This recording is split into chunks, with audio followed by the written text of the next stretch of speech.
কিছুই মানায় না। আসলে অভাবের ঘরে কোনো প্যাশে নিচে মানায় না।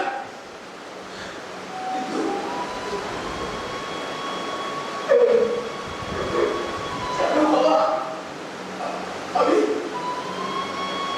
আমি রোজ রোজ ওই দুটো পোড়া রুটি খেয়েও গ্র্যাজুয়েট হওয়ার স্বপ্ন দেখি। শুধু শুধু ওই নাটকটা করে উঠে বাবা।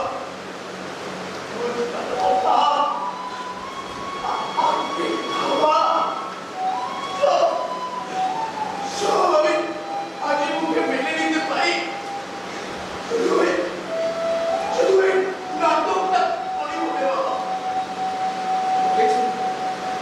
কলেজে যখন সব ছেলেমেয়েরা তাদের ভালোবাসা খেলায় মগ্ন হয়ে থাকে, তখন আমি তাদের থেকে মুখ লুকিয়ে আমার নাটকের সাথে ভালোবাসায় মিশে থাকে বাবা। ওরা যখন সবাই সিনেমা দেখতে যান, তখন আমার ইচ্ছে হয় বাবা যে আমি ওদের সঙ্গে সিনেমা দেখতে চাই।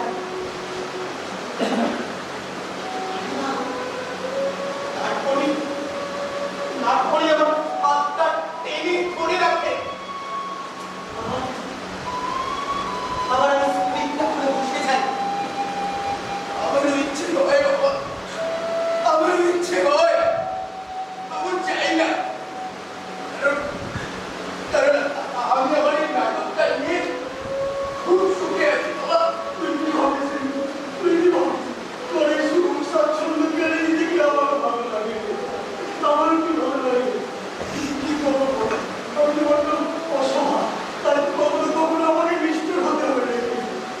তোর থেকে তোর এই সুখ স্বাচ্ছন্দ্য কেড়ে নিতে আমার যুদ্ধ করতে হয় নাকি? আমারও তো কষ্ট হয়, আমারও তো কষ্ট হয়, আমারও তো কষ্ট হয়, আমার খুব কষ্ট হয়।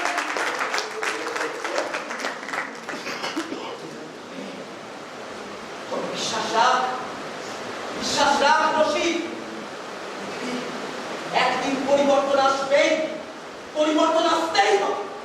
সেদিন অর্থাহারে অনাহারে থাকা মানুষগুলো সরকারের বিপক্ষে গর্জে বলে উঠবে, আমাদের দাবি মানতে হবে।